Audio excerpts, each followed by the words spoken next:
3, 2, 1. Kevin, My guy. my man, What are you telling me? how's it going? Good, bro. All good. Very good, man. Very Enjoying happy life, to bro. have you. Thank you. I mean, you look like you're always in a good mood, so I like that. You're always in a good mood. Mostly. Always, mostly. 90%. So, Kevin, for the ones who don't know you, a brief intro of who Kevin is. A standard intro is... Standard intro, whatever you want. Yeah. Kev Stewart. I'll probably say ex-professional footballer now. Yeah. I mean, why could? Either you are or you're not. No, because even when I came out here, I'm like, I could play out here. I could easily go back. I could go back in. You could. For a while. You could. Yeah. For a while, I could go back in. Which is whether I'd want to, whether I'd want to pursue it. So I'd say X now, because I feel like the longer it's going on, the more I'm drifting away from it, even the want to do it and the desire to do it. Yeah. So I say ex-professional footballer. I played for Spurs, Liverpool in the Premier League. Played for Blackpool, Hull. A lot of people obviously that follow football would know those clubs, but Spurs and Liverpool the most. And I'm a father of two amazing boys. Amazing. Which is one of my greatest achievements for sure. And I'm from Jamaica. I play for Jamaica in my country. You play for Jamaica and not England. For Jamaica. Yeah. Did you get a lot? I wish my target was to play for England. What happened? It's tough, bro. It's very competitive, man. You're playing that's like okay. Playing for England is very difficult. And where does Jamaica rank? Quite low down. Oh, okay. Yeah, quite low down. I mean, it's at least still honor, bro. It's still Jamaica. Yeah, Like, exactly. Jamaica, I mean, you still tried at least. Yeah. You're still in the 0.01% of people. Yeah. If you play for Jamaica, right? I mean, did you guys ever qualify for the World Cup? Once. Once? Like 98, I think. Okay. It's tough. They're going to get there, though. It's growing strong. It's Yeah. stronger. A lot of like UK players that are like half Jamaican are moving over. So they've got some really good players that play in the Premier League. Yeah. So I think they'll get there. I could have been a part of it as well, potentially, but I've obviously ended things early. Yeah. So we'll get to that. We'll get to that, man. When they make the World Cup, then I'll come back out. That's good. You made the World Cup now. I'm back now. Let's go. Nice. So how'd you get in football in the first place? How did I get in, bro? Like, I'm sure you must have had like an interesting story with that. I think not really, bro. I think just standard. Like my dad liked football, so naturally I played football, and I think that's just always been a huge bond between us. It's football. That's always been something that we've done together. So we used to just train all the time. He sent me to the park, and this is how my earliest memories of how we really started bonding, me and my dad. And one thing just led to another, man. I started getting good. I started improving. Yeah. So then obviously I'm like begging him to take me to a team for a while. Like, I want to go play for a team. So we did that. And from there, bro, it just started progression naturally. You go from a Sunday league team, then you start going higher, then you get recognized by an academy. You go to an academy and just builds and builds and builds and builds. So that's how it started, bro. But earliest memories is me just doing kick-ups to my garden in a Liverpool top. Nice. Telling banging on the window like, Dad, watch. But Liverpool sucked at that time. No, Liverpool never sucked. Liverpool were probably better back then than they are now. Like, really? Yeah, bro. Liverpool back then were the best. I mean, which year are you talking? I only remember they won, like back in the day, it was 2009. I think that's when they won. I'm talking earlier, bro. So if I'm in 93, I was probably 5, 6. Yeah. So coming towards the 2000s, bro, in the 90s, they were the best. Oh, okay. Yeah. So listen, I don't really know much about football, but everyone that hates on Liverpool always say they suck, and they always sucked. And no, bro, they were one of the best in the 90s for sure, like one of the best. Okay. Like, more established probably than like they are now. Yeah. That's good. So what was the first club that you were signed to, and at what Academy? age? Yeah. Academy club? Yeah, or like just no, I mean professional club, sorry. Professional, yes, Spurs. Tottenham Hotspur. Okay. And then you played also, and I think you played with some pretty big names there. Yeah, bro. I played with Modric, probably the biggest. Yeah. Absolute baller, a joke. Yeah. Bale, up there is one of the best. Harry Kane, we grew up around like the same time, same youth team. Nice. So we played together a lot. They're probably the top three. Yeah, and then there's others, Jermaine Defoe. There's a lot of others, but they're probably the ones that just stick out that everybody would know, even if they don't follow football. And then at that's the stage when you switched to Liverpool, right? Yeah, but I was there for like 7 years first. Yeah. And then I went. So I was 12, 13 when I joined Spurs, and then when I got to 20. That's when I left and went to Liverpool. Is it something that you always wanted? To go to Liverpool? Yeah. When I was younger, yeah, for sure. But then when I joined Spurs, all my goals were just to play for Spurs. Yeah. Like the Liverpool thing wasn't really a thing. It was like, I just want to play for Spurs. Yeah. So when I was young, I A lot of people say they did, but I never had I never had the dream of like being a professional footballer. I just didn't really have that. I looked up to footballers and I loved watching it, but all I wanted to do was be better than all the people that were in my immediate group. Yeah. And that's all I did for years and years and years until you get older and you get to the stage of, okay, this is getting real now. Like now I'm trying to actually become a professional footballer. But when I was young, I didn't think about any of that. I was literally just like, I want to be the best in my group. I want to be the best in my next group. And then when I move up a year, I want to be better than them. So it was just really a lot of focus on yourself rather than the team that you would play with, because it was just basically perfecting your craft. Yeah, 100%. Yeah, that's amazing. So after that, you went to Hull City. Yeah. I went to Hull City. I was bought from Liverpool. We was away, bro. It happened so fast. It was away. I was in China. We had a pre-season tournament, a pre-season camp, and literally, bro, got a call out of nowhere. It's like, oh, you're going to Hull. I was like, all right, cool. It's got on a flight. And then, bro, like that, I was a Hull player, bro. It happened so fast. Let's talk about Hull City and when you came in. And I think that's when things started changing a little bit for you. Yeah, bro. Things got tough at Hull for sure. It's like, how was the situation when you came in? It was hard because of my expectations. Like, so I left from Liverpool, went to Hull. They just got relegated. Usually when a club gets relegated, they get something called a parachute payment. So they have a lot of money to invest to then hopefully parachute themselves back up into the Premier League. Yeah. So when you come down, it's always a thing like you want to just try and get back up. So we thought they were going to be one of the top teams. Mm-hmm. Half of their players left, even more than half.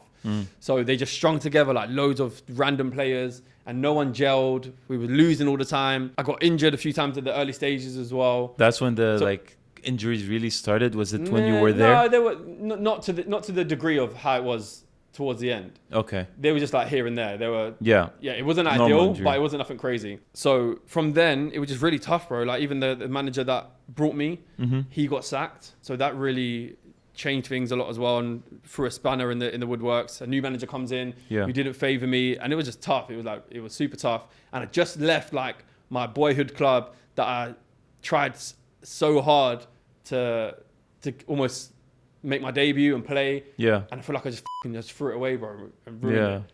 And going to a club that's just completely unorganized. So it was tough, bro. It's tough mentally to But take. usually when the players are faced with decisions like this, can you say no? Can you say like, I don't want to move, I don't want to transfer? Like, do you have, or are you like bound by like some clauses in the contract? Or No, there is a way around it. I was young.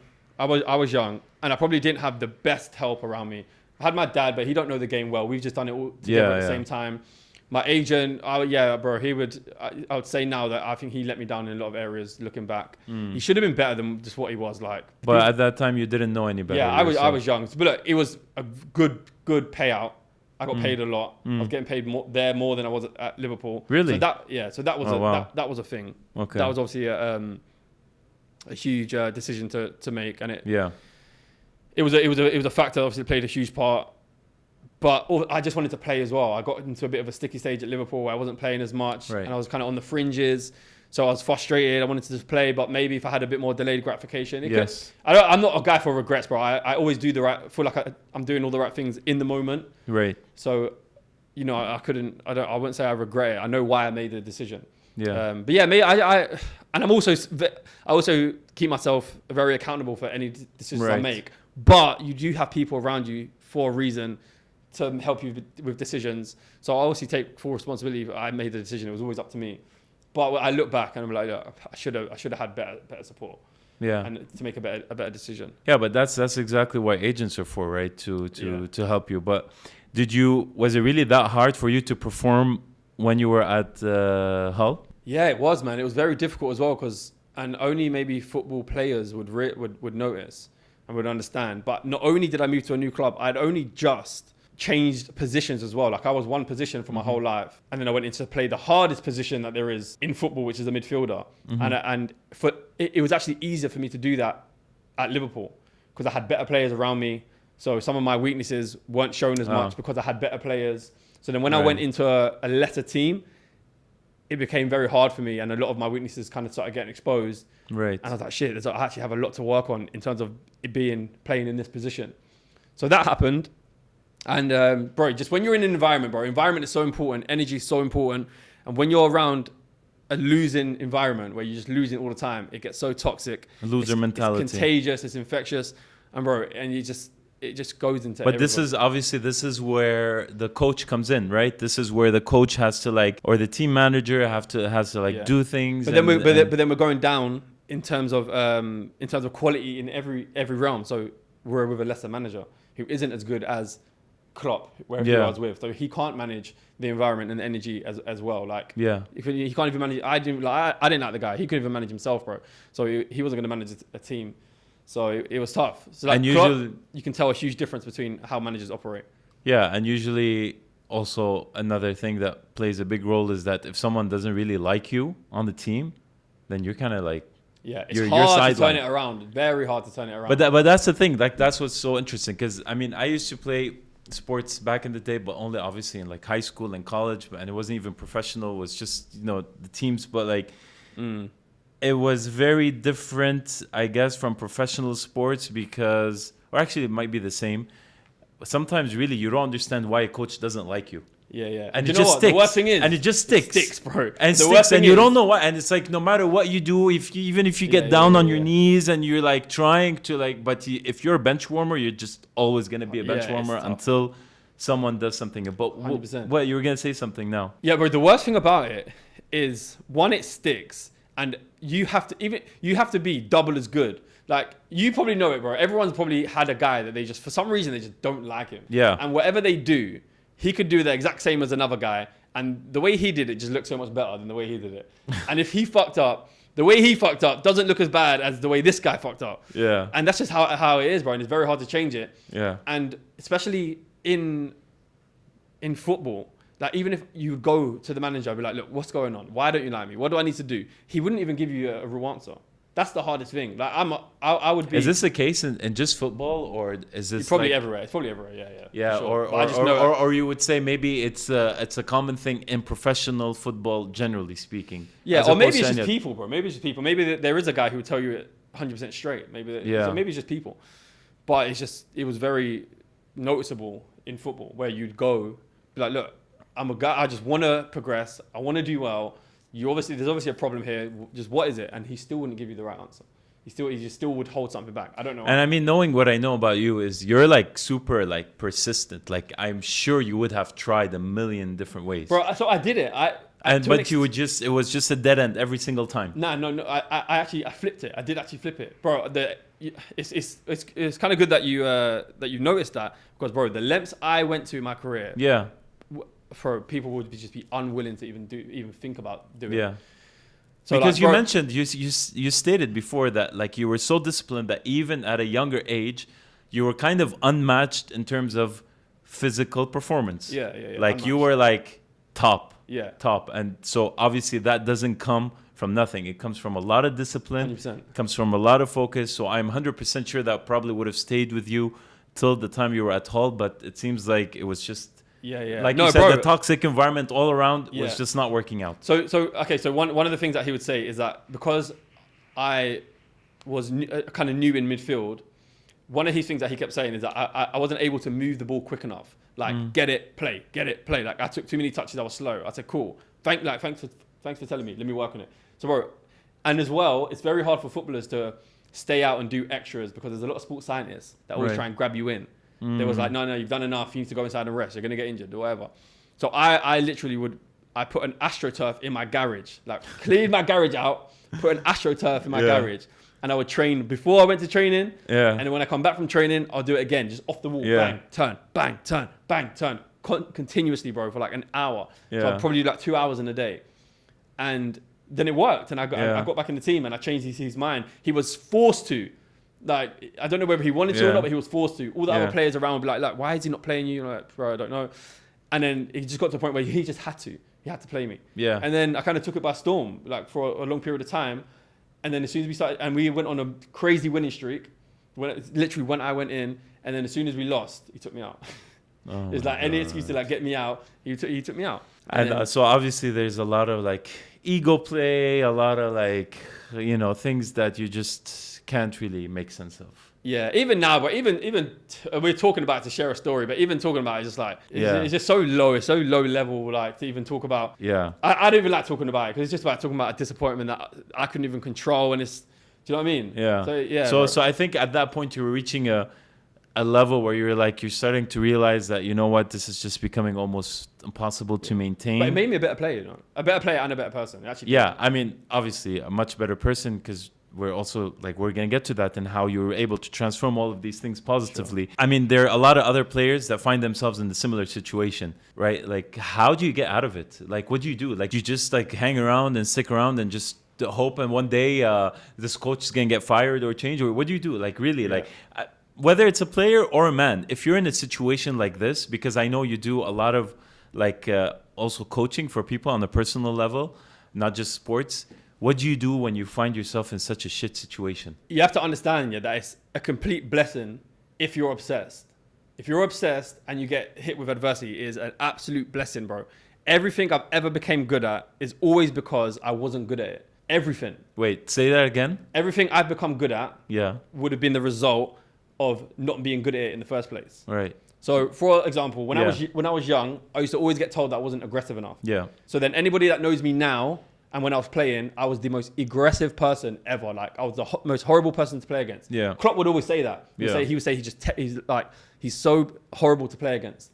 But that would have, if you went back in time, I was the opposite of that. Yeah. And then I was also one of the strongest, like physically one of the strongest. But when I was younger, I was one of the weakest, and I used to get pushed around a lot, and it used to piss me off. So the fact that I went through that adversity is what gave me all the motivation and all the power to then go and change it. Mm-hmm. If I was just like, okay, like I was mediocre, I wasn't really that weak, I was like in the middle, then I would have just stayed in the middle. So now I just see adversity now as it's just an opportunity to just use my obsession to just completely flip it on its head. So basically, it's just using all this, I would say, not negative energy, but like this the energy coming from adversity. And people think it's negative, like anger. Right. Anger's, it's only negative how you use it. Exactly. Like if my anger was to quit football, it forced me to quit football, then it's a negative emotion. Right. But if it spurred me on to go and train, right, then it's a positive emotion. Understand. But there's something that is really also very interesting, is that when these injuries, they start happening, I feel like it's just like they just happen one after the other, and kind of becomes a bit frustrating because, for example, for someone like you who's so disciplined, you can even make sense of it. Like, why was all of this happening all the time, right? And then for you start, I think this is when you start questioning yourself, like, well, maybe this is a sign. Yeah. That was more towards the end. At the beginning, I was just like, what's going on? Like, what? Yeah. I just continuously just keep getting pulled back over and over again. Yeah. Like what kind of injuries? I'm just curious. Bro, there was a period at Blackpool which was like unimaginable. Everybody was just like, no, is this guy? People thought I was doing it on purpose. That's how mad it got. They were like, no, this can't be right. Like, bro, there was a period of time where I kept getting hit back by everything. I'll get an injury, and then I'll be coming back to play my first game. I'll get COVID. Yeah. And then I'll be coming back from that COVID, and then my missus would get COVID. So at the time, if anyone had COVID around you, can't play. You can't play. Yeah. And then there was literally a period where there was about 9-10 things back to back, stacked back to back. And I was like, bro, this is just mad. And now me always being reflective on myself, I'm like, bro, is it me? Like, is it my mindset? Am I attracting this? Yeah. So I'm going down that rabbit hole and trying to get over everything. And bro, it just continued. It continued. I had little patches where I got back in. I was like, bang, I'm in. I'm back. Things are going well. And then I get hit again and get hit again. It wasn't because you had any shortcomings because of recovery or anything. You were doing the work. Sometimes you were doing the work. Sometimes I'd question if I do too much, if I'm too obsessed. Yeah. If I need to relax a little bit more. Yeah. If I need to just not recover so well. Just like, go out, bro. Actually, let's go out. Let's have a beer. Just go clubbing. Go have fun. Maybe that will fix it. Yeah, that's what I'm saying. Yeah, but that's what other people doing. Yeah. That was working for them. Yeah. But for you, I think this is when you're like, this is maybe when you start really questioning if this is meant for you or not. Yeah, for sure, bro. Like, the way it was happening, I just couldn't see it as anything else other than I've always had something inside me that I've always tried to listen to, whatever it tells me to do. And I've always been courageous enough to always listen to it. If it tells me to do this and I'm scared of it, I'll still do it. And it was like a voice. I don't know what it was, but I couldn't ever go against it. I couldn't ever not listen to it. Yeah. And then now I grow to be a bit wiser and older. Now I honestly, and being around religious people more. Yeah. That voice is God for me. It's God telling me how to live, who I'm supposed to be, what I'm supposed to do. So when I started understanding that, I'm like, I think it's it. I think he's telling me that this is enough. He's put all this adversity in me to overcome myself, to get me as close to self-mastery as possible, because then it's as close to self-mastery as possible. And if I can achieve that, then the only thing left for me to do is help other people achieve it. Nice. So I'm like, okay, that's my purpose then. And then this is what you're trying to help people find right now in Dubai. Like you're just really trying to help them. Not in Dubai, everywhere. Because sorry, but I mean Dubai locally, but like online, everywhere. You're also doing it people all around the world, and you have this. You're developing this methodology of really like people just listening to the voices. 100%. And just being basically just listening to themselves and to their gut feeling. But most people can't even hear that because their habits are so fucked up. Their habits are so shit. They drink all the time. They take drugs all the time. How could you ever hear that? Right. Like, or the voice you do hear. There's so much noise. It's so much noise. You can't even hear it. You can't even hear yourself because you're drugged out all the time. You're not even in the right frame of mind, or even. If you're continuously pursuing negative habits, then I guess the voice you're ever going to hear is only going to be closer to the devil than it is to God. That's true. Yeah. So I had to think, as cleaner I can be, the better habits I have, the things I do that I'm supposed to do, then the louder I'm going to hear this voice. The louder, the more clear it's going to be for me. Okay, I need to do this. So I feel like every single day I more or less know exactly what I'm supposed to do, just by listening to it. Yeah. And I feel like people don't do that. People either aren't courageous enough to listen to it, or they can't hear it, and they can't hear it because of their habits, basically. So when you were in England, how was the football culture from the fans towards the players? From the fans, I can say I hate. Not everyone's a fan. A lot of people are fans, but the fans, people know when I say the fans, I hate them, bro.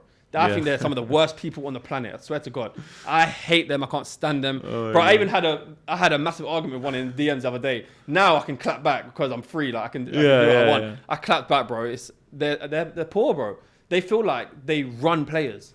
Like they feel like we're a slave to, and a lot of we are. A lot of them at times they're right, they are. Yeah. And we got to do as they say. They feel like if you play for their club, they can tell you what to do, how to live, what you should be doing, what you shouldn't be doing, what you can say. Based on what, like what makes them so entitled to sort of feel because this way? They feel like they supported the club for the last 20 years, and their granddad used to take them to the match when they were younger, and they feel like they pay your wages because they pump money into the club because they pay for it, all that shit, bro.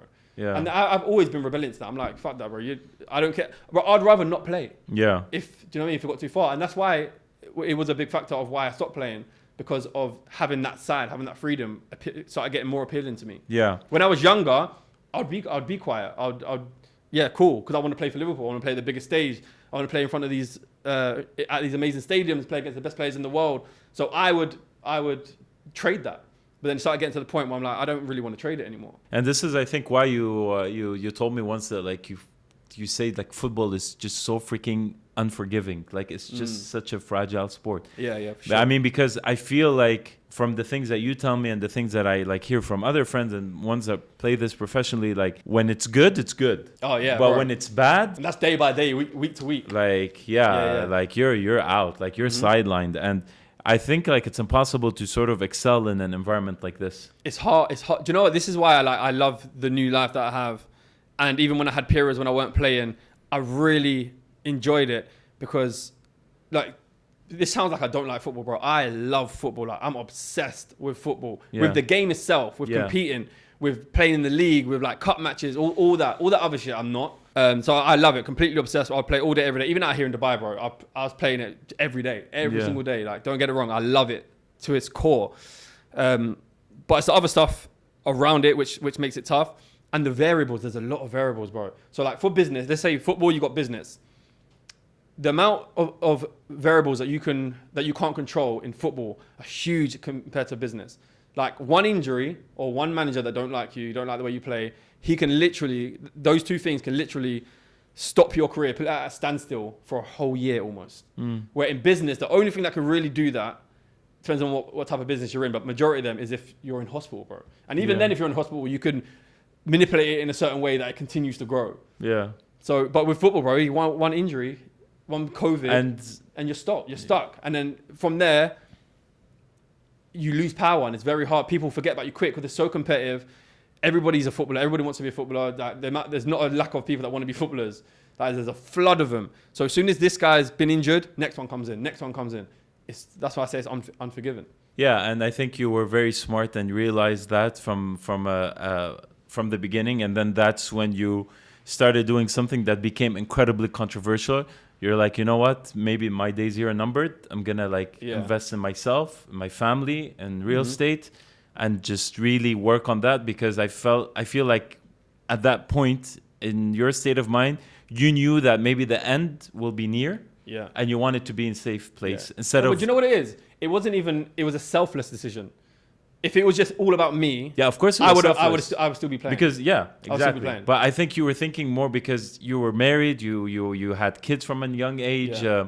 So I think you were worried, and you started thinking, okay, what am I gonna do? How am I gonna support my family when I'm not doing this anymore? Well, was that it? Is a is little that bit. correct Not in terms of support. I think this one is even more riskier in terms of support. Right. Because I know I would have turned things if we're going, when you say this thing, which is the move here, the move to Dubai, is more riskier. Financially, is way more riskier because I'm going into something I've never ever done. Yeah. I've gone for I've turned down a wage that I know. Right, if I got back, and obviously God allowed me to just stay injury free, which I could have done, then I would have had for the next 6 years an income, a good income. Yeah. Because I know I would have been playing, I would have got back, whatever. But I've decided to just not take that, go into business, fresh from scratch, nothing I built up before, and just try and make it work. And so, that's when you started the real estate journey in. No, real estate was before, so I had that already. I'm saying that's when you started the real estate journey back in the UK. Yeah. And then tell me a little bit how the fans perceived it, because they did not like this. That was another thing. Yeah, they didn't like it, bro. They're so stupid, bro. Because you were documenting stuff on social media, and for some reason they felt like you're not even allowed to do this. But that's how fickle, or you're wasting their money. Even worse. This is how fickle they are, yeah. Because when we're winning, if I wasn't injured and we was playing and I was winning, like there were times when I was and I was the king, bro. They all loved me. Yeah. Then it'll be fine. I'll be like, oh, well done. Like, oh, he's got a real estate. He's a clever footballer. And then when I'm injured and they don't see me playing, it's like you're robbing a living from the club. You're just using the club's money to fund your property. Yeah. I'm like, well, duh, obviously, but they think that I don't want to play.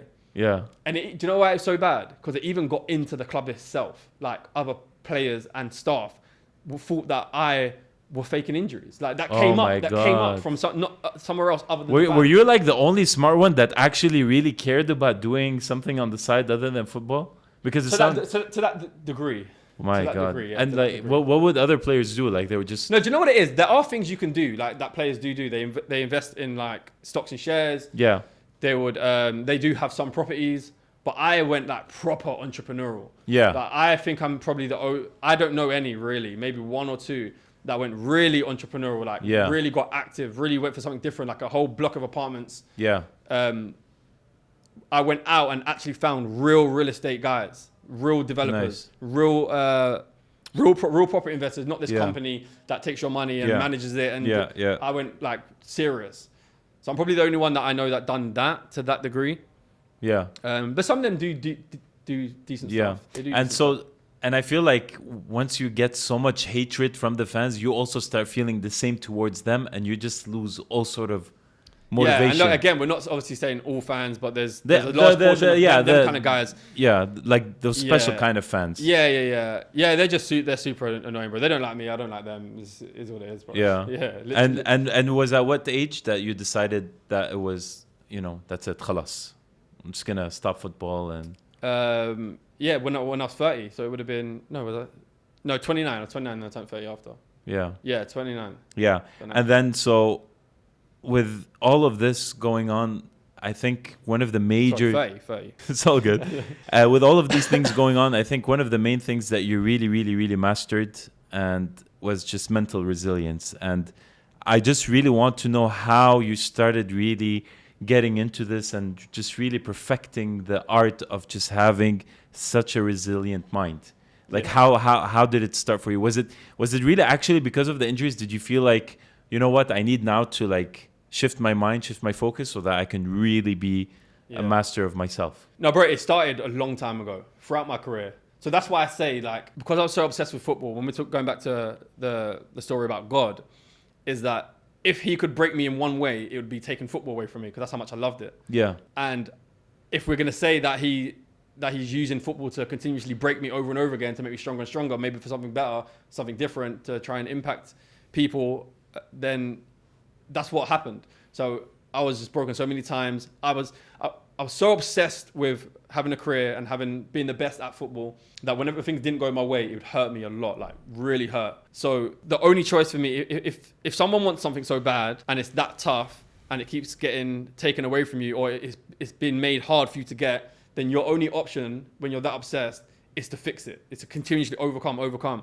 because to quit would hurt too much. Yeah. Like I'll be watching, if I quit, I'll be watching it on TV and it'll just be burning me inside that I'm not playing there. So my only choice is to work out, okay, why is it not working? Okay, is it me? When I'm playing and not performing, am I scared? Okay, what am I scared of? Okay, there's a lot of fear. Okay, I need to overcome fear. So I'll be on YouTube watching everything about fear, how to get over fear. I'll be reading books, how to get over fear. That's when I started getting idols. Like I love Bruce Lee. Bruce Lee was one of the was a big role model for me in terms of like his philosophy around getting over fear. He talk about that a lot. Then I came into Kobe Bryant. Like I'll study all these people that I feel like were at like the top and overcame the same things. So it's like my whole career was just me just overcoming continuously. Like I don't ever feel like there's a straight road of like I've made it. I'm just like plain sailing. Never, not once. Yeah. My career feels like 90% failure and 10% success. And that's it. That 10% success was good. Like it was really good, and I'll take it. Like I've done the impossible. This is the thing about fans as well, yeah. This is the thing about fans.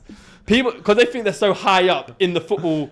I love how you can say all of this now. It's like you're putting it out, like it's off your chest now. You can say this is your moment. Bro. Yeah, so because they feel like and players actually confirm this for them as well. That's why it gives them more power. Because players are so scared of fans, bro. Yeah. They feel like, oh, well done, fans. You were so good today. I was like, they were shit today.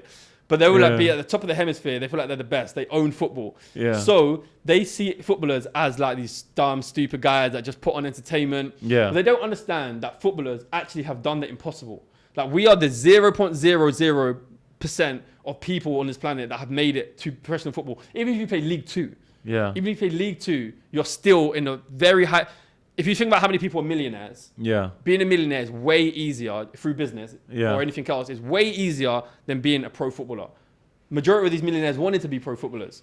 So people don't actually understand how much of the impossible footballers actually done. Yeah. And if they actually realize that, maybe they're actually not talk down on footballers so much and try and take the piss and try and get onto them all the time. Like this guy here, like, was in my DMs the other day saying I have a failed career. I was like, failed career? So wait, how did he even start like having beef with you? Just like that? This specific one? Yeah. I do outreach to my followers. Like, right. If they watch my stuff, I'll follow them up to see if they need anything. And then I was like, oh bro, like how you doing? And he was like, oh, it'd be much better if you weren't injured all the time. He's still hating on you. Yeah, still, bro. I'm not even at your club no more. Still. And I was like, bro, if that really affects you even to now, you got a serious fucking problem. Yeah. And it started from there. And then it went to like, I have a failed career. And I was like, failed career? Bro, like, I played for Liverpool, the biggest club in the world, in the best league in the world. I was paid millions of pounds to play the game that I loved. And they call that a failed career. So that's how high up they feel like they are, where them who have done nothing with their life whatsoever. He was wearing some baggy three-piece suit. His wife was like a 1 in his picture. I was like, bro, and you're saying I have a failed life and career? Like, what the fuck? This is the delusion that they have, bro. That's the delusion that they have. Yeah. So they feel like because they feel like they're football, they're above football. Anything that isn't the best career possible, like a Messi, everything else is shit. Yeah. That's how they operate. I don't know what the point here was of the question. I just went up on one there. No, it's fine because it's so funny that you mentioned this, because I had my friend Abdullah where I did a podcast with him. He's a guy that's in mergers and acquisitions and stuff. And then he was like, fuck football. I was like, man, these fans have nothing better. No, but like he was saying, he was complaining and he was talking about how a lot of men, especially the ones that are like obsessed with football, like the fans, they waste so much time and energy into something that adds absolutely no value to their life. It actually takes away value. It actually takes exactly. Away value. And he was hating on it so much. And like I'm trying to be like neutral here because I do. I mean I understand that like a lot of like people do like football, and like I have a lot of friends that are big football fans. So I'm like trying to like, but like I can't disagree with him because when you put so much time and energy into, and you become so emotionally invested in it, and hating on ex players like you. Yeah. Like then you've got a problem. You got a problem, bro. I even said to some of my friends, bro, I'm like, hey, bro, you're a bit too obsessed with this. This is like kind of gay, bro. Like, relax. Like, bro, why is it ruining your weekend? Why is it ruining your days? Like, this is mad. And sometimes I used to see my friends tagging other footballers, like, oh, you're shit. And I used to check them. I'm like, bro, what are you doing, bro? Yeah. Like, relax, bro. But this is when I'm like starting. This is when I start being really 100% convinced that it's an organized distraction. Yeah, bro.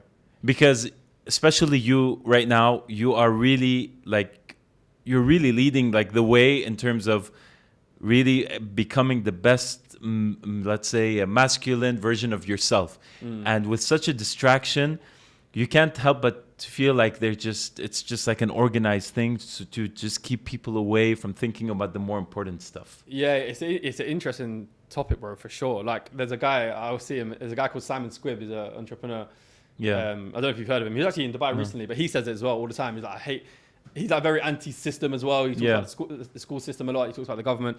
And he was like, he hates football. He did a post like today. Yeah. Him in a Dortmund top because he's watching the Champions League. He's like, this is the only time I'm watching football, but I hate football because I feel like he feels like it just distracts people from bigger purposes, bigger problems. And I agree, bro. I agree. Yeah. Like, as much as I love football, I hardly ever watch it. Like, I'm not even watching the Champions League. I didn't even know it was Champions League final today. Yeah. As much as I love playing it, I've never understood the obsession with people that watch it unless you're a kid. Yeah. Unless you're a kid. Yeah. Like, they idolize the players. They want to be that. The storyline. They only have positive experiences with football. They don't have negative experiences with football. My kids only have positive experiences with football. Because it should be fun. They don't be like, oh, why exactly. It should be fun. It should be fun. It should be light. Yeah. I get the emotion behind it when you want a team to win and you're like, why did you do that? Why did you make that pass? Oh, he fucking missed. But not hit him up on Twitter after. Yeah, you got a serious problem, bro. Serious fucking problem. And and the worst thing is that they're people behind that screen, their lives are a shambles. So it makes sense. It does actually make sense if you think about it. It doesn't mean it's good, but it makes sense. I mean, listen, I was in Qatar for the entire World Cup, and I've seen some crazy fans.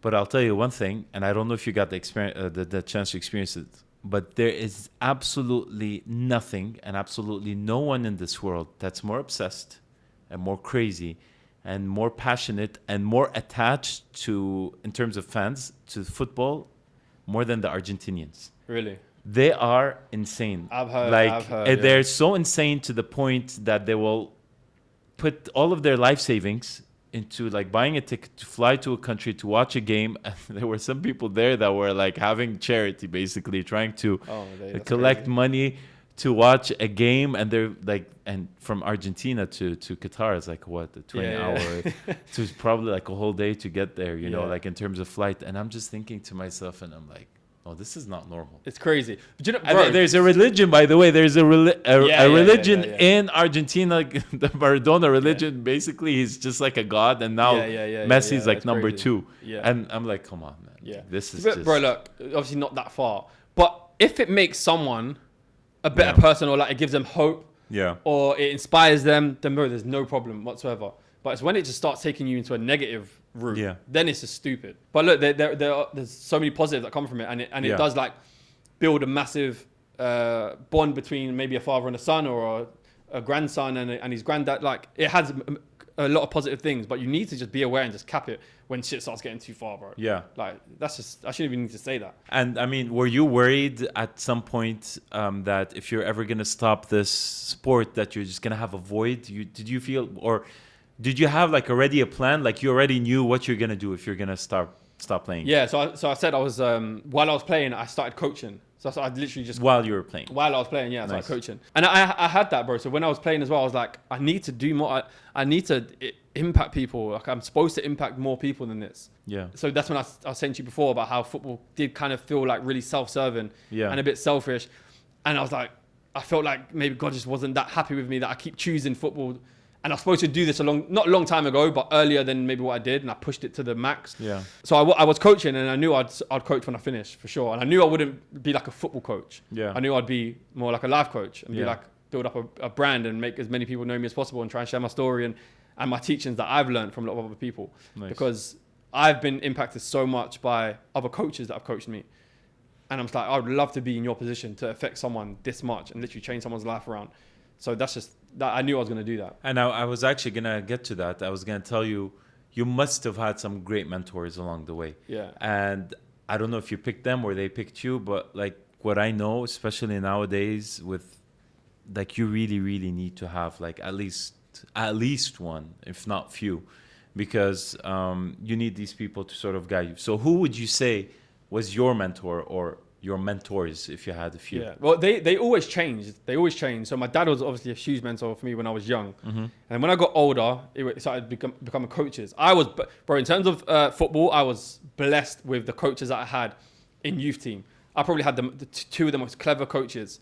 And when I went to Liverpool under 21s, I had one of the best coaches. I was really blessed with football coaches. Yeah. They were like really smart. They didn't just focus on football. They focused on character. They focused on like mindset, mentality, how you operate.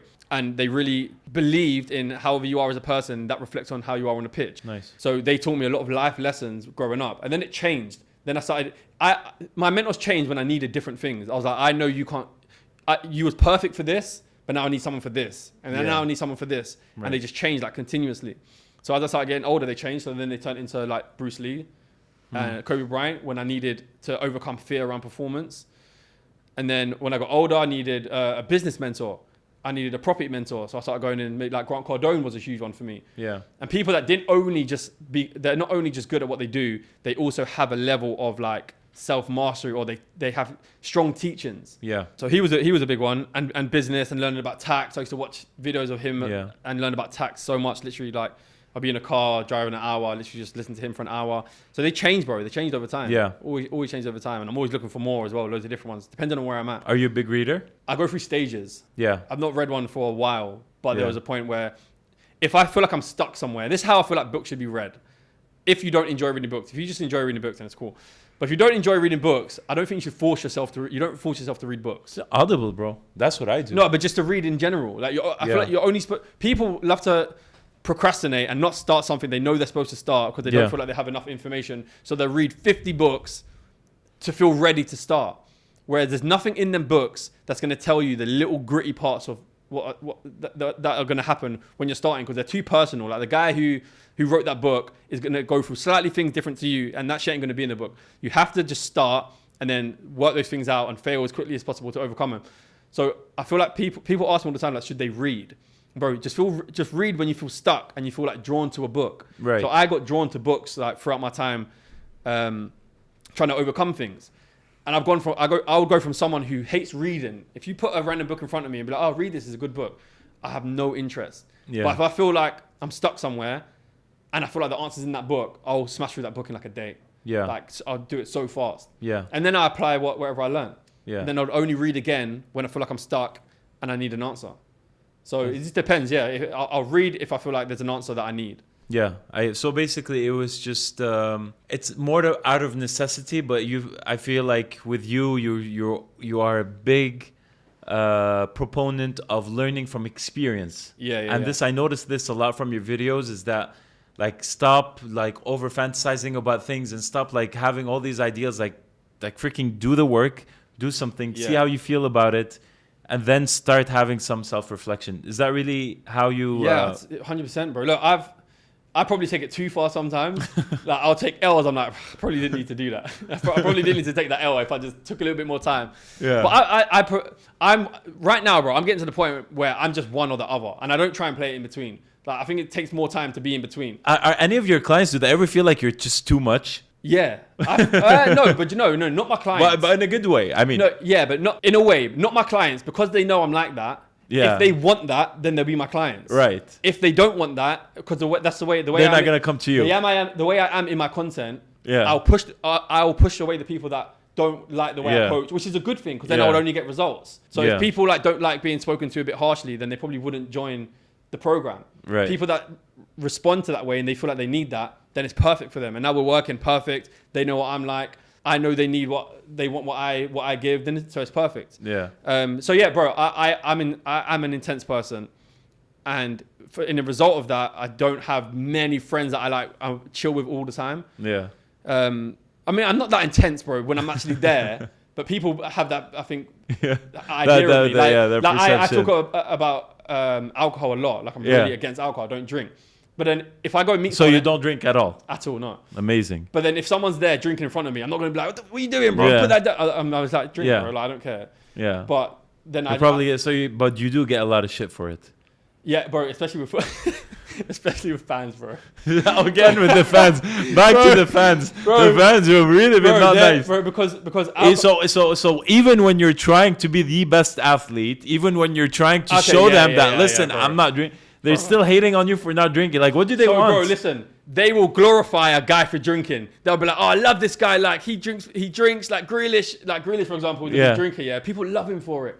But a guy who would spend his time not drinking, trying to build financial stability for his family, I'll get ridiculed for. That's how backwards they are. That's how stupid they are. But And he could be a shit player. What do you mean? I mean, he could be a shit player and still drink. Oh yeah, bro. And Yeah. they'll still wouldn't praise say, him. You would not get one person say, "Oh, the reason why we lost because you're at the fucking pub all the time." They wouldn't say that. They wouldn't say that, bro. Or if it's something else attached to the culture of football, like if I played golf, if I spent all my time playing golf, that would have been fine as well because it's linked. Football, alcohol, golf, clubbing, it's linked. So you won't get ridiculed for that, but you get ridiculed for something else, for like starting a personal brand, for posting something motivational. Like that's what would happen. Yeah. They're so negative, and that's why we just never ever clicked. Yeah, that's why that's it. That's why my following and my engagement on my page is fucked. Yeah, because they're all football fans that are completely against what I preach.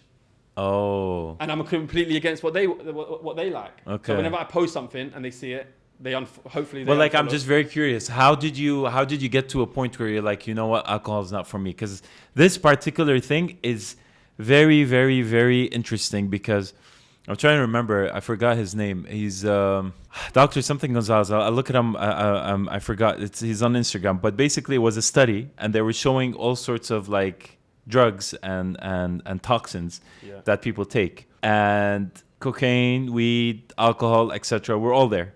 You know what scored number one in terms of being the worst? Is alcohol. Yeah. It surprised me, and it was because of a lot of factors. It was not just how it affected your health, but it's the fact that how often normalized it is. Yeah, how normalized and often it is. Yes. And how it could affect your surroundings 100%. And how it could affect your mental well-being. Because, for example, like maybe I think when they did that study, they mentioned that, you know, cocaine, for example, as a drug could be like a one-off thing.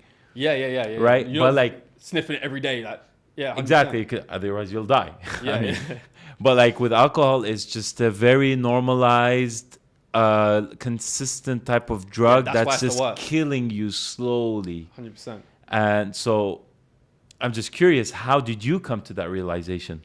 Yeah. So I think. Well, I know a big part of your beliefs around alcohol stems from when you're a kid, when you're young, like how your parents were with it, how your friends were with it. That's where you develop your belief around alcohol. So that's why now, bro, I make alcohol look like the worst thing on the planet to my kids. I'm like, this guy's out of shape. I'm like, yeah, he's out of shape because he drinks alcohol all the time. Oh, this guy's weak. He's got no muscles. Yeah, bro, because he drinks alcohol all the time. I spray it on them like consistently. That's what I tell my son for not eating junk food. The same thing, but I use it for junk food. Yeah, bro. So everything around alcohol, I'm like, he'll be like, oh, Ronaldinho's so good. He'd be watching him on YouTube. I was like, yeah, even if he fucking does, Ronaldinho does. Yeah. I'm like, yeah, but around that time, he didn't drink any whatsoever. I just embed it into their brain, bro, that alcohol is just the worst. Yeah. And even though they might even get to a point where they're going to try it, and I don't mind it, they will. They're young, they're curious about it, they will try it. But they'll know in the back of their mind and their subconscious mind it's not. But who got it embedded in you though? Yeah, so I think just growing up around my dad, he would have a beer at night, but he never was that guy. I'd never seen my dad like drunk, shambles, stumbling over. I've never seen that, not once. My mum had a problem with it. She left early. My dad done very well to protect me from seeing stuff like that. Yeah. So that helped. So I think just them from my childhood. Like me and my dad were very professional. Like we just wanted to be. He wanted me to be a good athlete. He was a good athlete. Yeah. So I was just naturally a really professional person. Yeah. I got older. We went out. We started drinking. I was curious, but I just wanted to try it, and it made things fun. But I would never ever indulge in it to a huge extent, right? Yeah. So I always knew that that's just too far. Like I'd never seen my dad like that, so I would never want to be like that. So I think that's how it stemmed. I was never ever a big drinker. I would just do it to make an occasion more fun, to go out as you normally do. And then how I stopped drinking completely is when I realized how much of an effect it will have on other people. That's the biggest thing. People are like, yeah, it's fine to drink in moderation. No, but you're not thinking, dummy, that your kid is watching you drink and how your drinking is going to now affect the way he drinks. So he's going to grow up and maybe he can't handle it how you can handle it. And now maybe his life's ruined. Now he's in rehab because he watched you. He wanted to be like you. Now he's in rehab. So that's why I do it. It's just a selfish decision, and it's a voice within saying, Kev, cut it completely. Because I've had a lot of people around me that struggle with alcohol, and it's been a real reason for why they've struggled.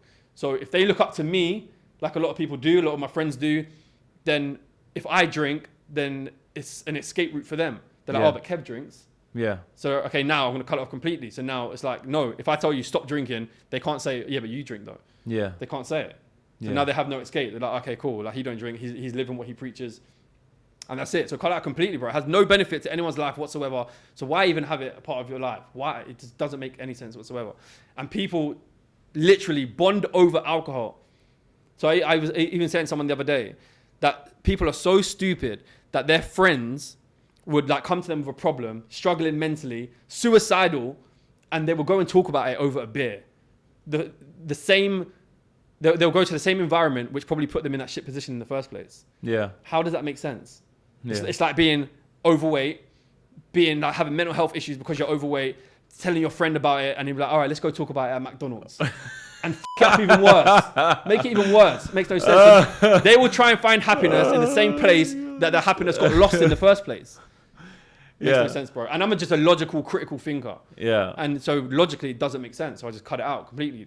That's why I believe. You know what I think? I've been listening to you and watching all of your like amazing content. You just really hate not being in control of yourself and what's around you. Like you just love being, and I don't mean it in a bad way. Yeah. But like you just like having things in check. Like For sure. You know, because I feel like for you, that sort of gives you the stability which you always wanted from a very young age, hence why you went on this entrepreneurial journey, which probably wouldn't have been the case with many other players, right? Because they probably would have wasted their time and money. But like for you just love being in control. I don't know. Is that a right observation? Yeah, 100%, bro. I'm like, bro, there's too many things in this life that you can't control. So the one things you can control, you just have to control them.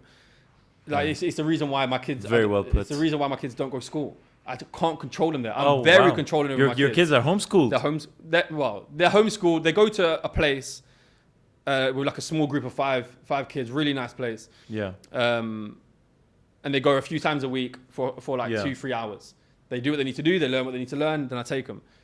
And that's it. They don't go to school. They did in the UK and they don't here. I'm trying to just think of the counter argument. Wouldn't you get like a lot of shit from people and be like, yeah, you know what, man, you're just like being too much. You're just isolating yourself. You're just like, yeah, you know, you're just putting you're in a whole like circle on your own. You're just bro. You get reasons. That. Firstly, whether it's what you do with your kids or whether it's the fact that you don't, you probably get a lot of shit. We get that a lot. My missus gets a lot. I get a lot. I'm like, bro. Firstly, the people that say that. I wouldn't want my kids to be like them. So why would I listen to them? Firstly. 100%. Secondly, if you had something so valuable, like the best thing ever, like, I don't know, maybe like a Rolex that your granddad's granddad gave and pass it down the family, would you go and give it to a random person for 6 hours in a day and be like, yeah, just hold on to that. I'm going to come get it in 6 hours.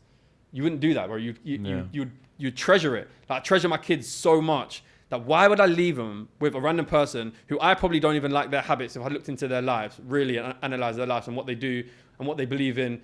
I wouldn't chill with that guy. I wouldn't go out with him. I wouldn't spend time around him. So why would I leave my kids in that environment? And I'm not saying there's no good schools and no good teachers because there are a lot of them, but I just don't want to take that risk.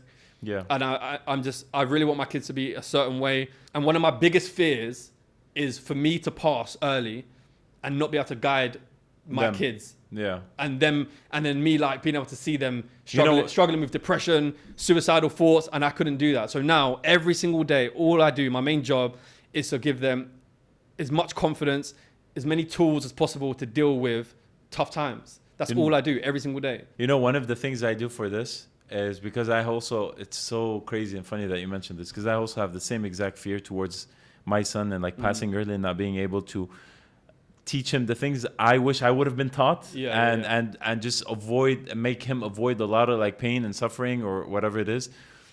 And I just created an inbox, an email for him where That's sick. I knew, yeah. And I like send him That's why I create emails. content as well. So basically just creating this email for him because I always had this fear and I just always wanted him to see his dad leave something that could guide him, like 100%. Lessons that could guide him, whether it's the content with great people like you or other guests or emails or videos that just me talking to him, but like 100%, that is a powerful thing to do, bro. Yeah. Powerful.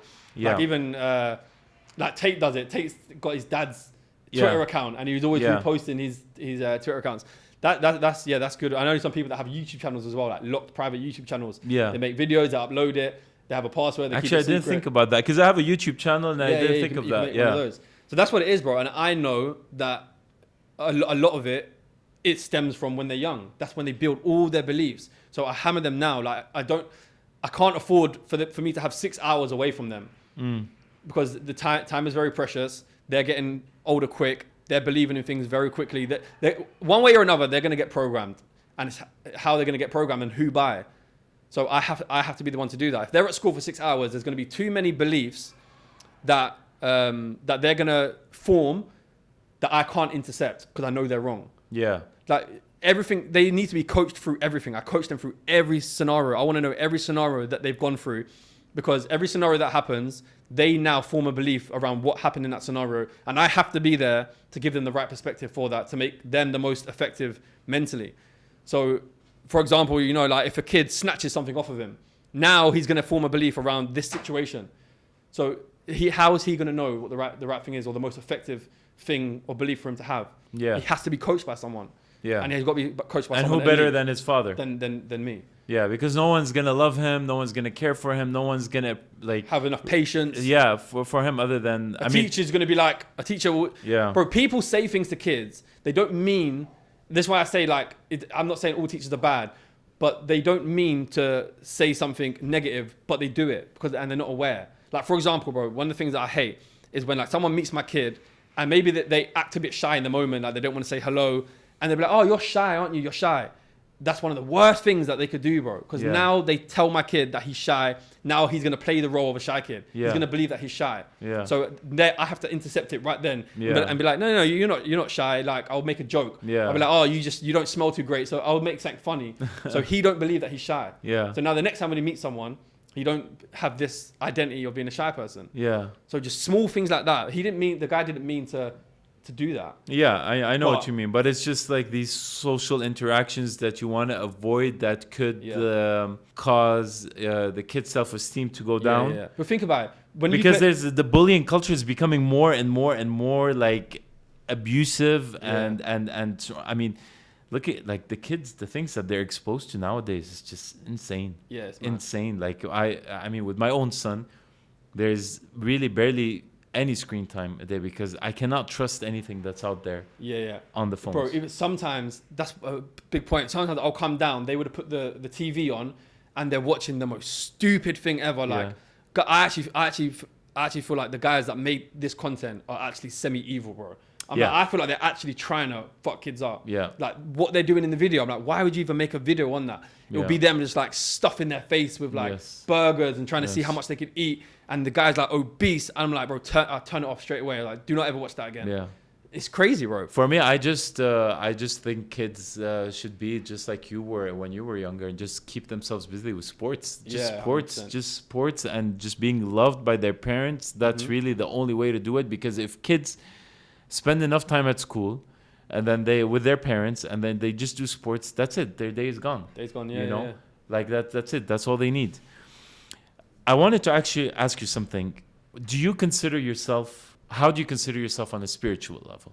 And how was that journey for you? Because you talk a lot about like God and his plans and stuff, and I just really wanted to take a dive into that, and because I'm sure it must have been a journey for you too, of finding yourself. And definitely, bro. I think self-mastery, like I said, has always been a big thing for me. There were times where I didn't believe in a God. If you asked me, do I believe in God? I'm a very logical thinker, so I'm like, nah, not really. So you were an atheist at some point? Yeah, okay, yeah, I'll say it was. And then I got to a point... Or maybe agnostic, like you just really didn't believe I'm like, I'm not sure, like probably not. Yeah. Like, I was... Then I believed in a God. It's like I believed in God, in a higher purpose, but I couldn't believe in religion. I couldn't buy into religion. Yeah. I'd say now is probably the most I've ever started buying into religion. And it's like, I've always believed in this God, and I've always had a communication with this God, and I've always tried to do what I feel like this voice inside me is telling me to do, but I've never had a label for it. Like, it's never been God, it's never been Jesus, it's never been Allah. It's just what is what it is. I don't know what it is. I've never put like someone to it. So in terms of spiritual, bro, I think, just literally living aligned to what my conscience is. And that's probably what my spiritual journey has been like. Just trying to do what I'm supposed to do, no matter if I like it or not. Yeah. Because that's just what I'm supposed to do. And it's funny because now you started because you wake up every single day at like, and I watch it and I'm like, man, this guy wakes up way too early. I mean, I used to wake up back in the day, like for training at 5 a.m., but like I can't do it all the time, right? Because I have other things also. Sometimes I have to stay up late for work and stuff like that. Yeah. But like you're up every single day it's not at sunrise. Not every majority. The majority of the days. 5 or 6 out of 10. So like today was a Saturday. I ended up if I go bed ridiculously late, then I won't, because then I'll just feel horrendous throughout the whole day. So I ended up consuming work too much. Yeah. And you get into that flow, that momentum, and I'm like, fuck's sake. But I love the morning, so I always want to go to bed early. Yeah. But there's sometimes like I like waking up with my this morning when I slept in, it was nice because I was like with my kids. We woke up together and it was fighting in the bed and stuff. Yeah. So that was cool. So I do like that. But most 5 or 6 times out of 10 I'm up 4 a.m. So you're like up at Fajr time. Yeah. And then how was your experience like with because I think you tried also prayers, right? Like you've tried, and how was that for you? Like I mean, because you did like the prayers, you did it a bit consistently, right? Yeah, so I did 5 prayers a day throughout Ramadan. Really? Yeah, which is and you fasted the whole Ramadan? I fasted, yeah. I did a full thing, yeah. Not even water? No, bro, full thing, for sure, full thing. Because everyone's like, not even water. No, not even water. So it was good, bro. I really wanted. I was curious about it, and I was like, look, if I'm curious about it, I think I don't feel like it's the right thing to do, to just like sit back and kind of wait for it to find me. Right. I need to kind of commit into it and live the way they live, and see what kind of like emotions it sparks, and see how it is. And how did you feel when you did that? I really enjoyed it. I've always been so this one I was saying to you as well, like the way I live and the beliefs I had even before I knew Islam did that, did it to this extent. I believed in it before, and then I found out after that they believed in it. I was like, oh shit, like I actually really love the way they live. I love the way they live. They live disciplined. They hold really strong beliefs. They're one end of the spectrum. There's no in between. It's like black you do this or it's black or white. And that's what I'm like. I'm black. I'm black and white. And very much so. Yeah. Because it makes sense. Because then you don't want shades of gray. It's either yes or no. It's either go or no go. That's what I'm saying. Yeah, exactly. So because I think even for us, for men, that's how our brain is programmed. You can't really this is the kind of the essence of the masculine energy. Like you either do it or you don't. Yeah, and just choose which one, and you have to go that way. Even if it's a bad choice, at least you learn. Exactly, bro. It doesn't mean you can't be wrong. If you're wrong, U-turn, go another way, like it's fine. Yeah. Like I've U-turned fucking a bunch of times, bro, in my life. Like, so yeah, bro, I enjoyed it. I really enjoyed it. I just it did start. Part of it did feel like start becoming a bit of a chore. Yeah. And then that's when I'm a bit like, I wish it didn't. That's when I kind of slowed it down. Other friends, like my other Muslim friends, were like, at the first said, don't go full in, don't go 5 prayers a day, just do Fajr. Or just do that. And I was like, nah, bro, I'm going full in. I'm doing it all. I mean, knowing you'll just go to the extreme. You're just man, I'm going to even start preaching at the mosque. Exactly, I'm going to start doing khutbah. Bro. So, maybe they were right. No, I did it. Like, I enjoyed it. I'm very proud of the fact that I did it. Yeah. And, but I did start getting too much, and I didn't ever want it to feel like that, like it's a chore. So let me go back to one. Let me just do Fajr. Let me do Fajr every day. I'm pretty much doing everything else anyway. Let me just do Fajr. One thing I definitely need to do more is read the Quran. I need to do that. But I enjoyed it, bro. Nice. I enjoyed Fajr. Like I love the mornings, and I love that added to my mornings. It makes it, for me, it makes it more powerful. And when I talk about my relationship with like God and then the voice within, I have always felt like I do need to do something extra to just say thanks for the blessings that I have. Yeah. And I love that. Like what I really, really, really love about you is that you have this unbelievable overabundance of positive energy. It's like even though like you've been through a lot and you didn't really have the career that a young kid would imagine to have, like, you know, the popularity and just going far and playing for a long time because you were obsessed with the sport. But yet you're still very grateful for everything. Sure, bro. And I mean, and I love that, and I really respect that, because we have a saying in Arabic is that when you look at other people's miseries or other people's misfortunes, then you start appreciating even your own misfortune, because then you're like, you know what, I'm actually happy with my own misfortune. Bro. I don't want to be in his place. Yeah, for sure. You know, and it's perspective. It's how I believe it's how men should really develop a mentality of just being grateful, because it could always be worse. Bro, gratitude is so powerful, bro. And it even strikes back to what I said, bro. And the reason why I'm so grateful now is because I was once not grateful. And I think that's even maybe that's probably a lot of reasons why I had the adversity that I did. Because when I look back, I probably wasn't as grateful as I should have been in the positions that I was in. Like I always wanted. And you start feeling bitter. I think just not happy with where I was when I was actually where I was, where I wanted to be. 2 years ago. But I'm still like, it's not enough. And you can have a balance of being so grateful from where you are now, but still wanting more. There is a balance. There is a fine line there. But I was too far the other way. Like I would be at Liverpool thinking like, this ain't enough, bro. I need to be like starting. I need to be the main player. Like that's how I thought. And or when I was before that, I was like, I want to make my debut. And when I made my debut, I was like, I didn't even take the time to appreciate it. I was like, where's the next one? Where's the next one? And I played on the pitch with Messi, bro. I didn't even care he was Messi at the time. I was like, to me, he was just when I was playing, I was like, bro, he's some little guy, bro. I want to just kill him. Yeah. And then after, bro, I didn't even like go and I first shook his hand, but like I couldn't even offer his shirt. I wasn't even interested. Yeah. And that's not gratitude, bro. I feel like now I would have been like, I really would have milked it and really would have felt the emotion of like, wow, look where I am, bro. 90,000 people just played against Messi. I didn't have that. Yeah. And maybe that, and probably maybe I got taught a lesson there. That's why I'm so grateful for where I am now. But at least you're aware of it now, and you're aware of it from a very young age. I mean, you're only 30, going on 31. And I mean, it's for you to come out to that realization now is such an accomplishment. Because most men don't ever come to that realization ever. Sure. And they just...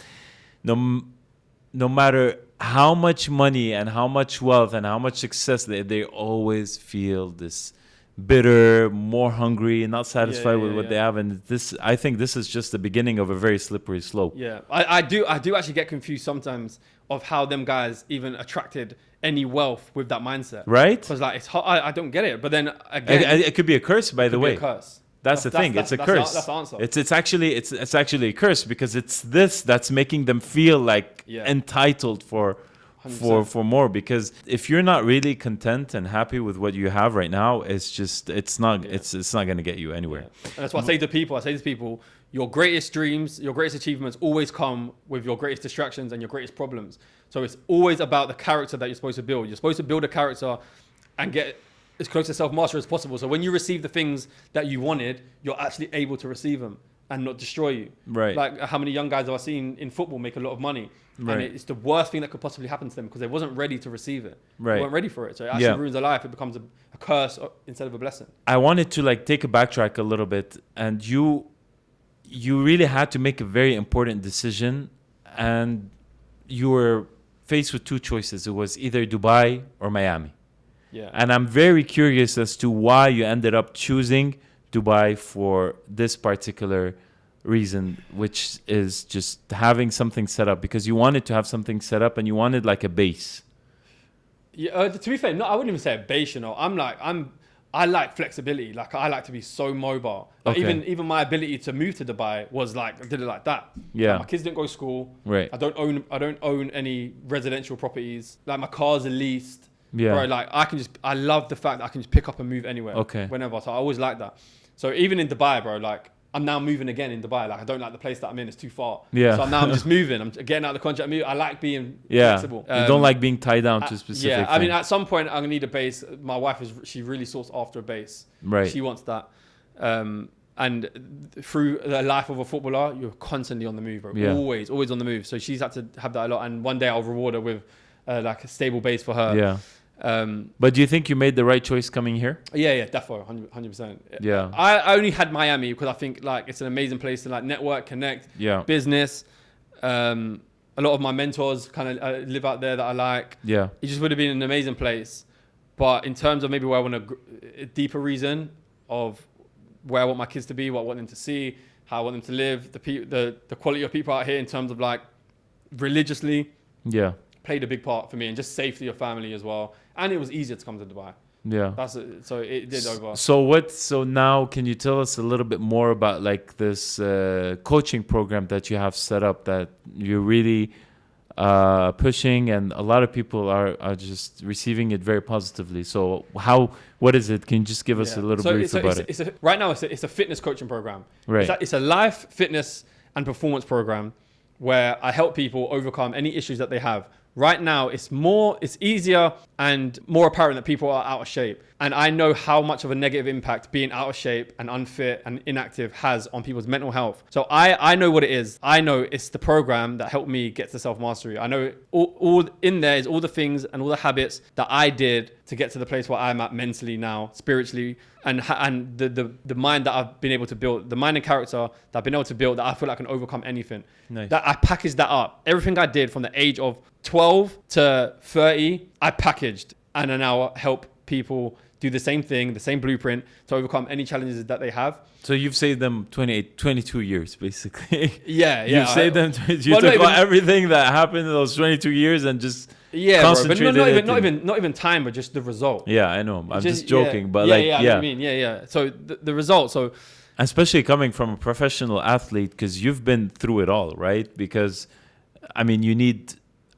Like you said, it's just so freaking hard. It's even harder to become an athlete than it is to become a businessman and a successful one. Because with athletes, it's not just mental, but it's also physical. Yeah, continuously physical. It's a good point. So it's allowed me to have the qualities of both, like mentally persevere and physically persevere, and see the link in between the two.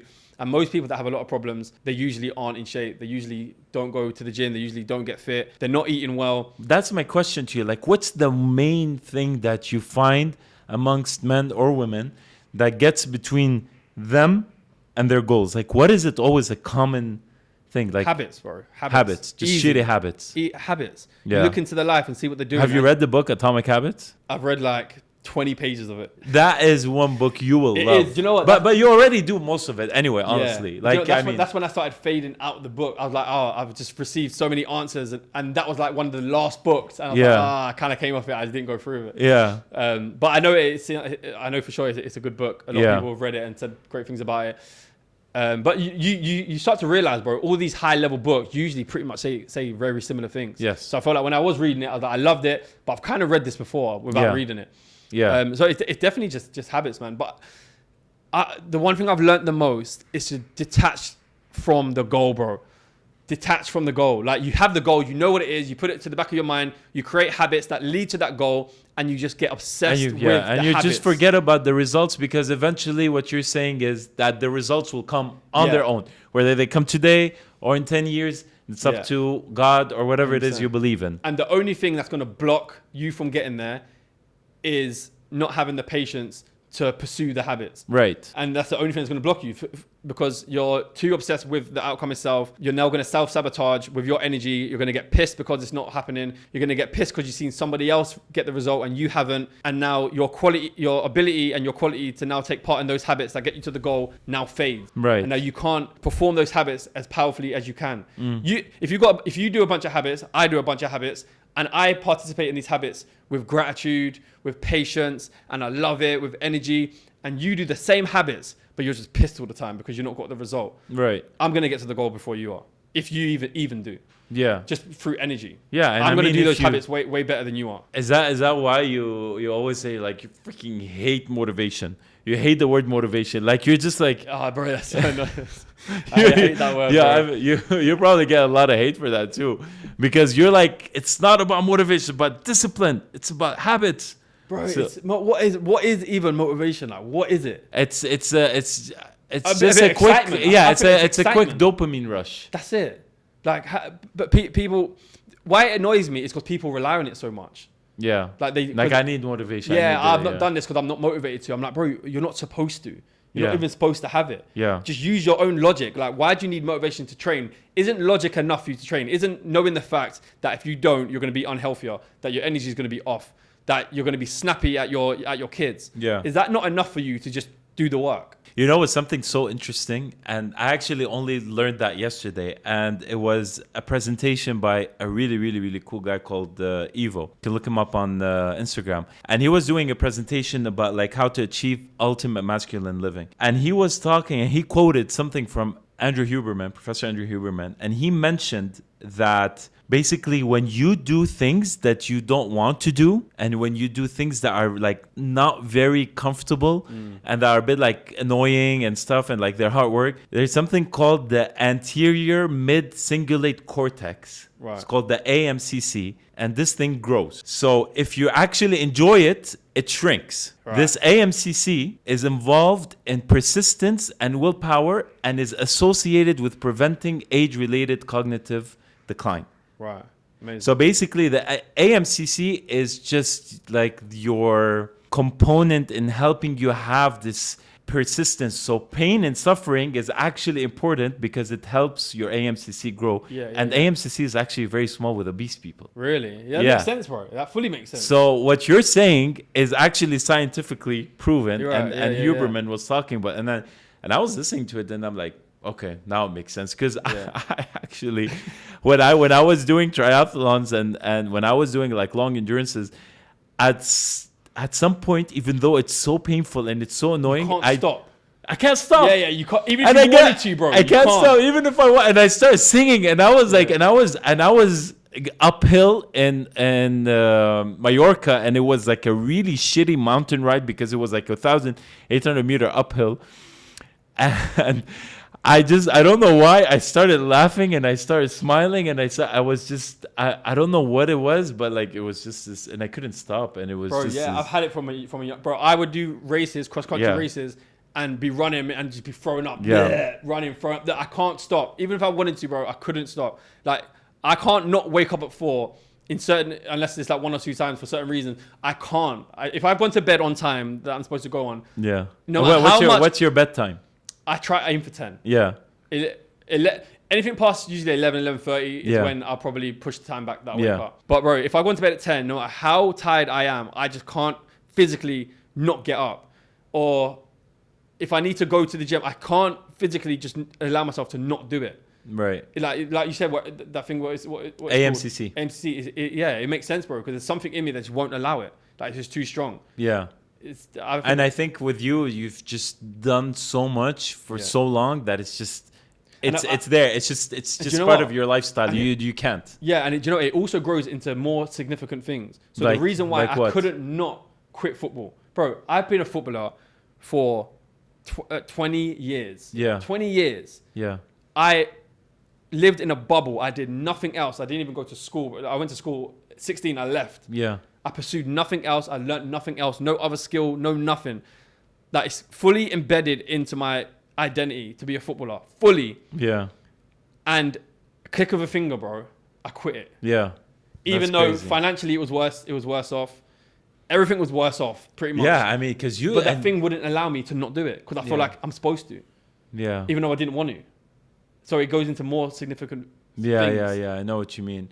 But like you still maintain the passion for it, and you mentioned that you really want to get into coaching, right? And if there's something that I noticed, I mean, again, I'm not a football expert, but like I read about like people and stuff, and some of the most amazing coaches were actually really shit players, Yeah. and or Klopp- players. Klopp was shit, bro. Yeah, you know. So I'm saying what I'm trying to say is not to define them as shit players, but maybe their talent, their intelligence why. is maybe like you. it could be better in managing and coaching teams rather than playing. Do you know what? This might sound mad, but people will get it. I always think if we had a kid here, who wanted to be a footballer, and he was average talented, like had ability, I have a much better chance. I fully believe that I have a much better chance of coaching that kid to be the best footballer he could be than Messi could. Oh wow! Because big statement. Big statement. Big statement. And many others could, not just me. Many others could. Yeah. Because, and I'm not saying anyone's career is smooth. Football is so fucking hard. No one's career is smooth. Everybody has adversity. Yeah. But the level of adversity that me and other people would have had compared to Messi would have been too great. Like his career went a bit too smooth. Everything I did, I had to physically learn it. And it took me time after time. Like Messi didn't have to be in his garage doing an hour of ball control. Yeah. He just developed it a lot easier than I would have. So I just went through too many things, and everything I did was so intentional. Like I know exactly what I did. Where Messi may not know exactly how does he control it and just put it in the top corner. If you ask him, he'd be like, I don't know, I just do it. Like he couldn't coach it. Yeah, but that's the thing. Like people will start. That's when the argument starts coming out that he's just talented. And then people argue, there's no such thing as talent. What, like, I mean, what's your opinion on this? Like, do you really think it's both? That I know sometimes it's just natural talent? It's both. So it's both. Two people can't be the same. Two people obviously learn at different levels. Right. So if me and you were just completely blank, we're a blank canvas. Yeah. And we both got taught by the exact same teacher at the exact same time.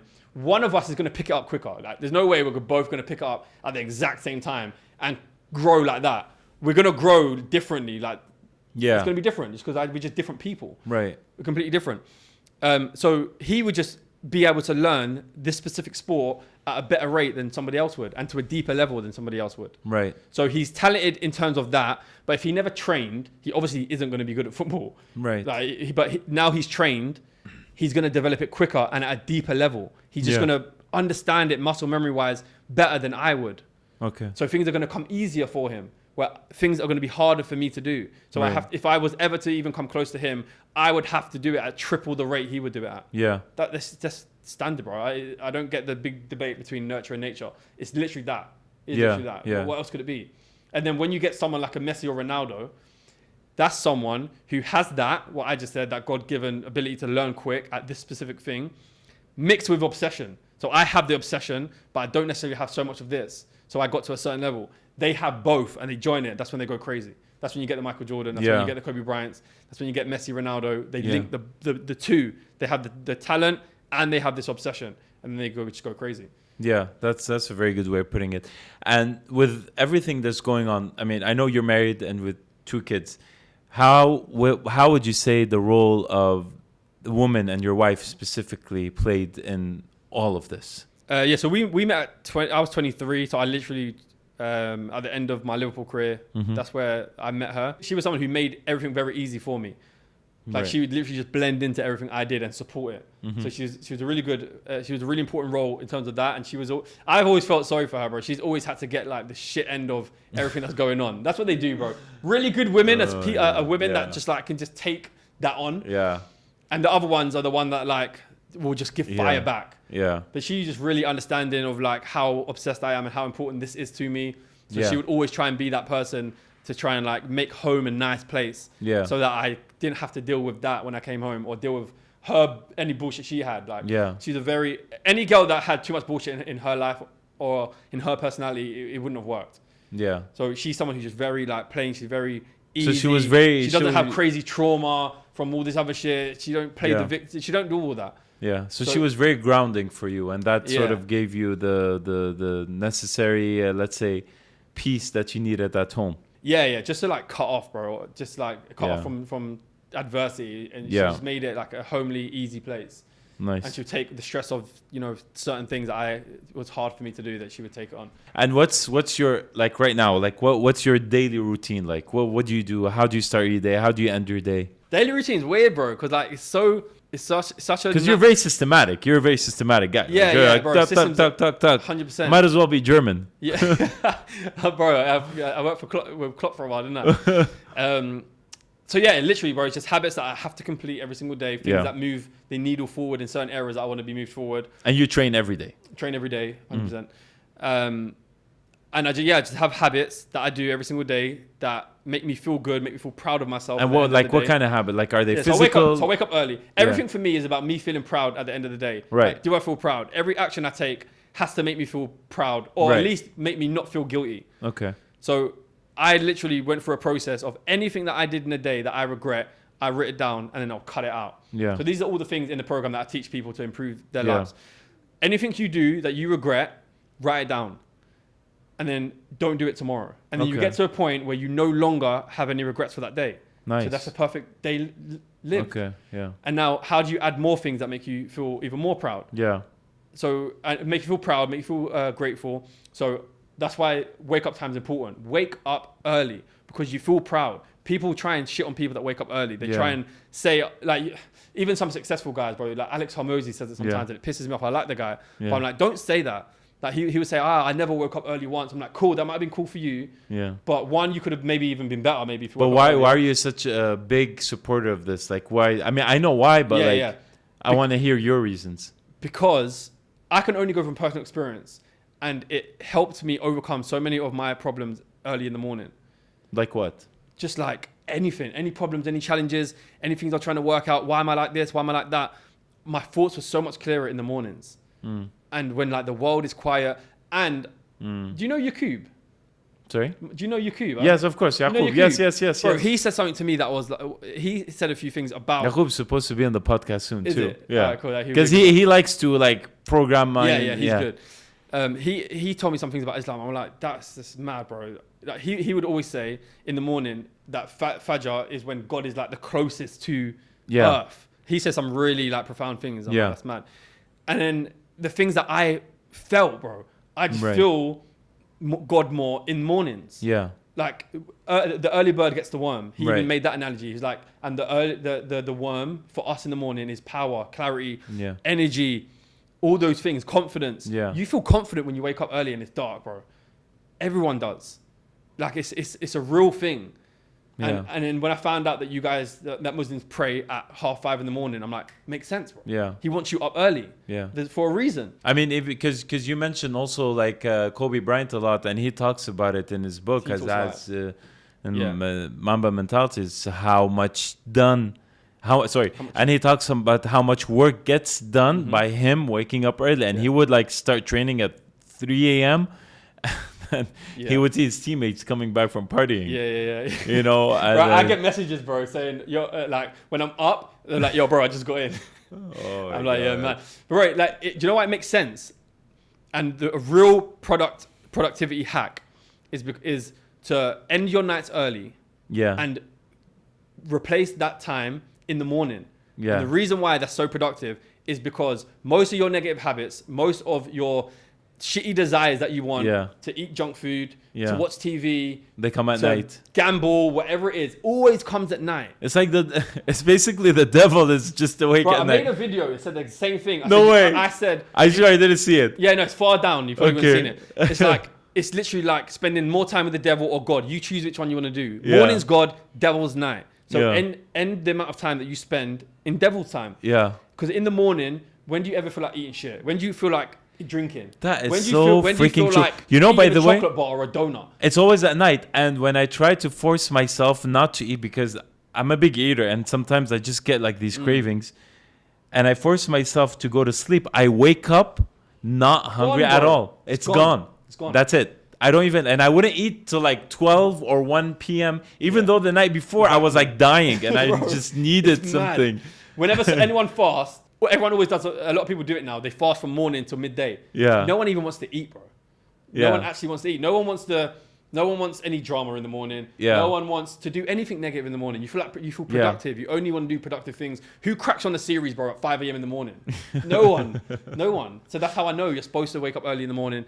Replace that nighttime with the mornings, and your life literally will improve in so many ways, bro. Yeah.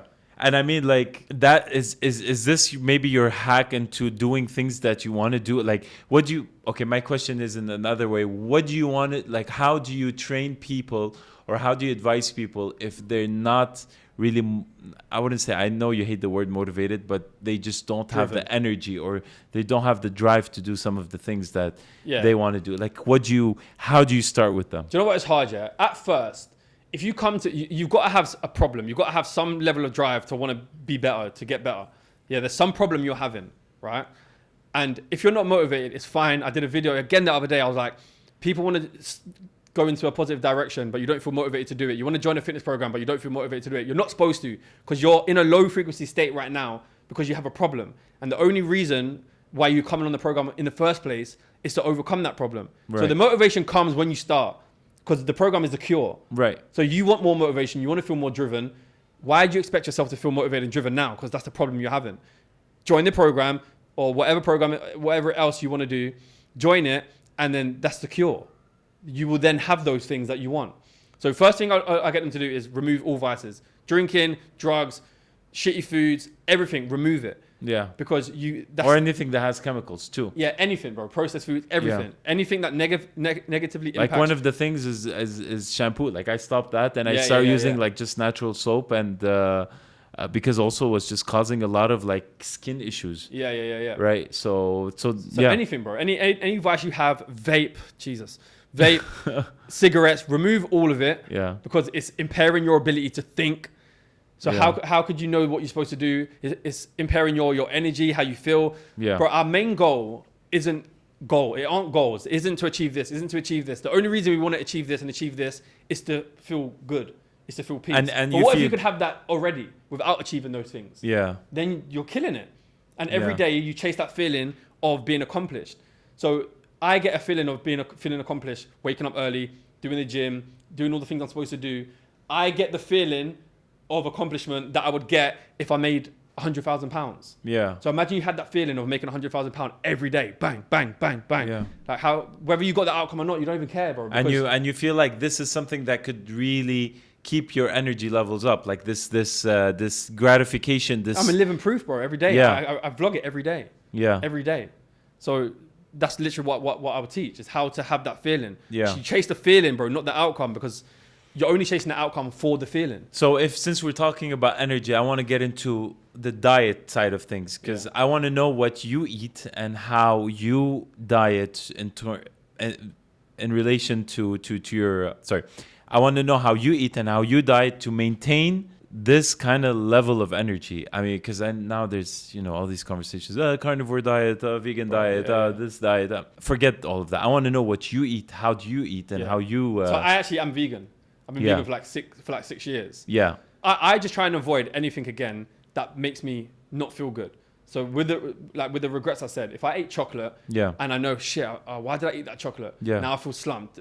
I write it down. Chocolate. I regret eating that chocolate bar. So now I don't eat it, and I choose not to eat it.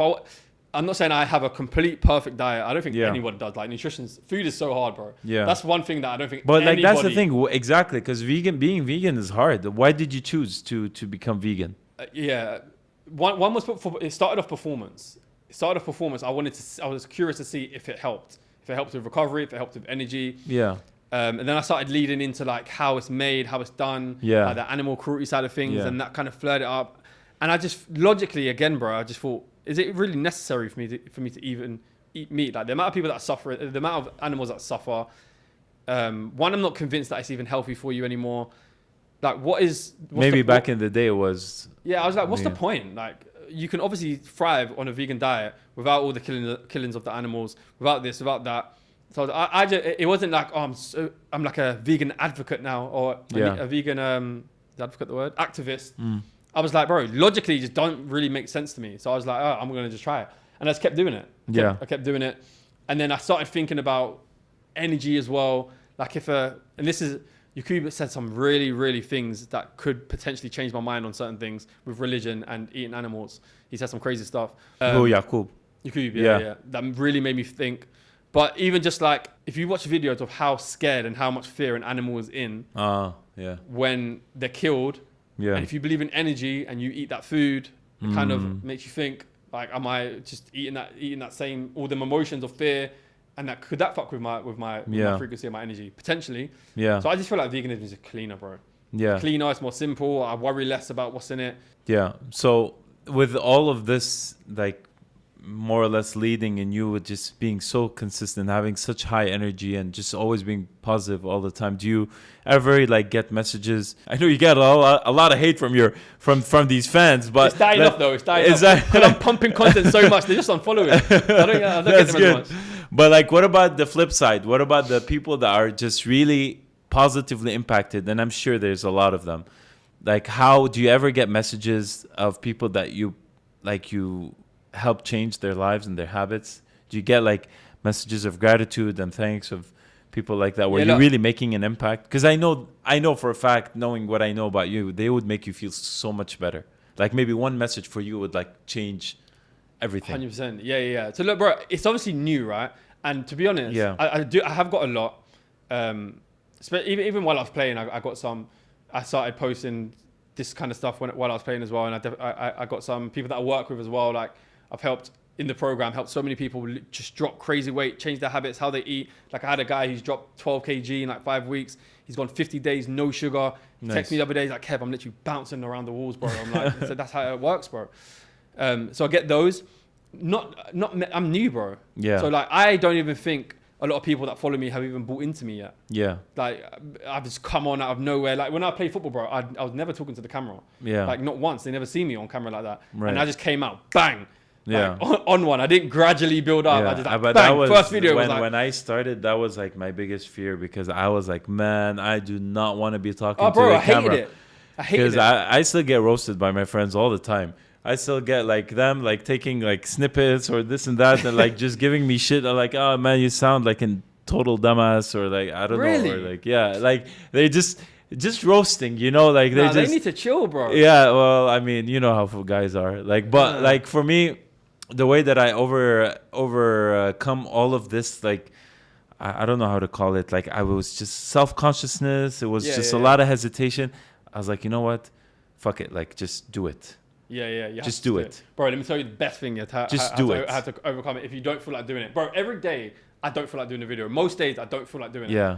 And as I do it, I feel better. And I'm like, bro, I'm going to make another one and another one. Yeah. The best way, bro, is through fitness. When you feel like you're scared to speak on camera. Yeah. Or you just don't feel right or the energy's not there, do a gym session. Do a gym session and it goes. No way. Or it goes from it. It goes like for a little bit. To here, and you're like. So is that why you're always holding the camera on my balcony, on the balcony, 100%. topless, and you're always it's the same exact place with the same exact, Yes, and then you're like talking very aggressively to the camera. Yeah, bro. Before that, I'm like, fuck, bro, I don't even want to do it. And then after, I'm like, fuck that. All the people that I thought about who was gonna get onto me. Or the avatar that I created behind the camera, that I was going to talk shit. I'm like, fuck them. And then bang, and I'm just talking, bro. That's why I'm always, most of the time, I'm always on the balcony. Because it's after I just did that. I'm like, why is this guy always in the same exact place, the same exact spot, and talking with the same amount of energy?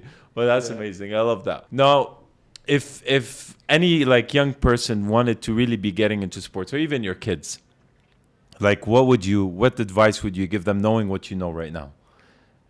Because I know you really see it as a very ruthless industry. Yeah. But like what would you advise them? What would you tell them? How would they find? I would advise their parents first. Yeah. Then the kids. The kids don't know any better. Bro, I'm extremely disappointed with parents, bro. Yeah. With majority of parents that I see, like a lot of my dad coaches and I go around to different academies and I speak to parents and kids and the parents always come up to me like, tell my son to do this, tell my son to listen. I'm like, what about you, bro? Like, what are you doing? What does he see you do? Yeah. Oh, tell my son to eat healthy. Why aren't you leading by example? Why are you not leading by example? Like, he'd be like, oh, my kid eats shit. Like, his nutrition's so bad. Tell him to eat healthy and the importance of eating healthy. I'm like, what do you eat, bro? You look 20 pounds out of shape, bro, and you expect your kid to do the same. Anything you expect of your kid, you have to be willing to do it. It's as simple as that. So I think the answer is educating parents. You better live a line to how you want your kid to live. Yeah. Now, I'm not saying you have to be a footballer because it's tough. Yeah. But if you want him to eat healthy, you eat the same thing he eats. Whatever you want him to eat, you eat that. Right. Like, these guys be making separate meals, bro. Like, eating shit. Oh, but you got to eat this, though. Yeah. Come on, man. Yeah. You got to live a line, bro. Yeah. If you want him to be courageous and you want him to be fearless, you have to show him that you're courageous. Yeah. I live exactly the way I want my kids to live. I don't do anything that they do that I want them to do that I won't do, bro. I wanted them to fight and do jiu-jitsu, so I started doing jiu-jitsu. Right. Like So for you feel like the best advice would just be to lead by example, because kids just pick up what they see, especially from their parents. 100%. Yeah. Kids don't even listen. Swear down, bro. They don't even listen. Like they will only listen to me about a thing that they know I'm good at. That's it. If they know I'm not good at it, they wouldn't do it. They wouldn't listen. Yeah. They do it all the time. So like if I told them, to go and train, they know I train. Yeah. So they listen to it. Yeah. So, but if I told them to go tidy the house, they would probably they know, like, Dad, you don't tidy the house. Like, why am I gonna do it? Type thing. They just know that instinctively. It's weird. So yeah, I have to do everything that I want them to do. Yeah, that's really good insight. And was there like any particular, now like looking back, was there any special memory or particular memory that really just stuck with you, that just made you really happy or still makes you happy when you look back? In terms of like football career. In terms of football. Or just like your professional career. It doesn't really have to be. Professional career. One moment. It could be a shitty moment. It could be a happy moment. Whatever you pick. Oh, bro, yeah. Something that loads, just like man. sticks I mean, with things you. that stick out. Okay, one negative that stuck out is probably times that I've cried. Like the games made me cry. Yeah. I remember those like vividly, very, very well. But they usually were all moments that sparked a success. Yeah. At some point further down the line. So I always remember when people say like a bad time adversity in football, I think back to the times that I cried. Cause like, okay, that's pretty deep to be crying. And positive ones. So this is the thing. This is why I'm a bit annoyed about myself, and maybe why I was warranted to have a lot of bad times, because I obsessed over the bad times, bro, more than the positives. Yeah. Like, bro, I this is what I changed now for sure. I obsess over wins now. Like I think like in society, people try and make you play down your wins. Like they try and make you be humble over everything and not show so much gratitude for a success that you've done. So I would like go through a whole year of just adversity. I would cry 5 times in that year. Nothing would go my way. And then I would break through and make my Prem debut. And then I'd just like, it was nothing type thing. I'm like, why the fuck did I do that, bro? Yeah. I should have like, just obsessed should over have it. celebrated. Like, I just went through a whole year of like complete hardship. Yeah. And I just brushed off something that God rewarded me for. Yeah. And I was like, bro, imagine you buying your kid a gift that he was like wanted for ages. He wanted it for like a whole year. He's like, Dad, can you get me this? Can you get me this? And it costs like you so much money. And let's say you saved up for this gift. And then like, oh, son, bang, I got it for you. And he just like fiddled with it. Yeah. Like, you'd be pissed. Yeah. You'd be like, all right, more hardship then. Like, so yeah, that's something that annoyed me. So that's why when you asked me a moment, the negative stood out straight away. Yeah. It's amazing because it's just so much energy consumed in negative thought that if someone learns how to harness it the right way, it could be converted into something very useful. Like anger. For sure. Mike Tyson actually talks about this because he's like, he uses all of this anger from coming from such a underprivileged like place, and like just a lot of like filth, a lot of like misery, a lot of hardships, and he just uses this anger to just become the beast that he is. Yeah, for sure. You know, and Definitely. and I believe in that because that's why I try as much as possible to just avoid anything that makes me angry or upset. And now I just am very peaceful. But most things I try to take it in a very calm way because like you said, anger is a very strong feeling that serves no purpose. Yeah. But I want to know you right now, Kevin, if you had to like say would be a good example of an athlete / person, who would stick out to you? I know you consider yourself a role model for your kids, but someone that everyone should, by the way. Everyone should. Yeah, everyone exactly should be a role model. But like, let's say someone that you feel really perfected the craft of sportsmanship and like on the field and off the field by just being an overall good person.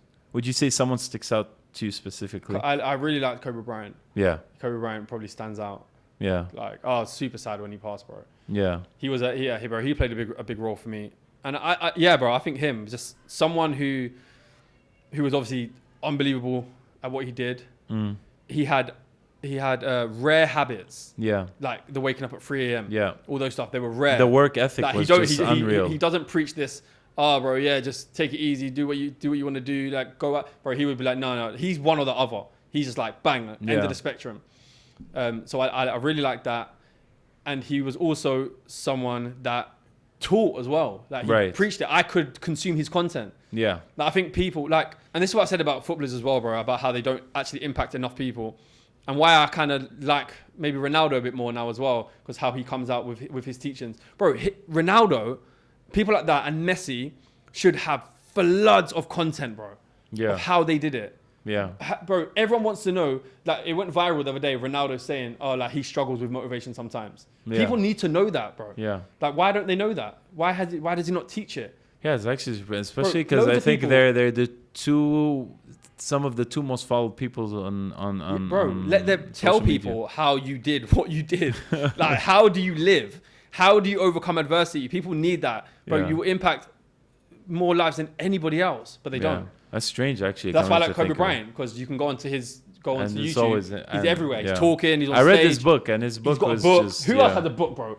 Yeah. I said this the other day. I said this to someone. Yeah. But, like, no one makes, like, learnable content no more in football. Like, there used to be books, bro. People used to write books all the time. Yeah. He's got a book. Like, Bruce Lee made book. Like, all these guys made books. They made content they had the passion for sharing and passing knowledge. What I'm saying. 100%. Amazing. In hindsight, what would have Kevin changed? Or let's say, what would be the best accomplishment or the biggest regret? Like, what would you have changed? Yeah, do you know what? Sometimes, bro, I'm too much of a logic thinker, to answer questions like this, because I'm like... I know, but like, I have to ask. I have to ask, because this is my last question, so I just really want to know, because I love everything that you are today. You're just such a great, positive person, but I want to know, I'm sure there must have been something that... No, but I just want to explain why, though, is because, like, I think about myself as well. I ask myself this question. Yeah. And then I start going down the rabbit hole. And I'm like, hold on, but then if I change this, then I wouldn't have... if I didn't go to Hull, then I wouldn't have met my missus, and then I wouldn't have my kids. Then that means I'm choosing Liverpool over my kids. I'm like, I can't do that. I start getting logical with it. Yeah. But okay, let's just take the logic out. Yeah, take the logic out. Just pure based on pure emotions. I would have fought to stay at Liverpool. It's talking career-wise. I would have fought to stay at Liverpool. I would have stayed there. Yeah. I could have stayed there if I knew better. I would have stayed there. But then I also had too much to learn. So in hindsight, if I could find the mentors that I needed early at that point, then I would have found them. But then the injuries. One of the mentors that made the biggest impact with me was in jail at that point.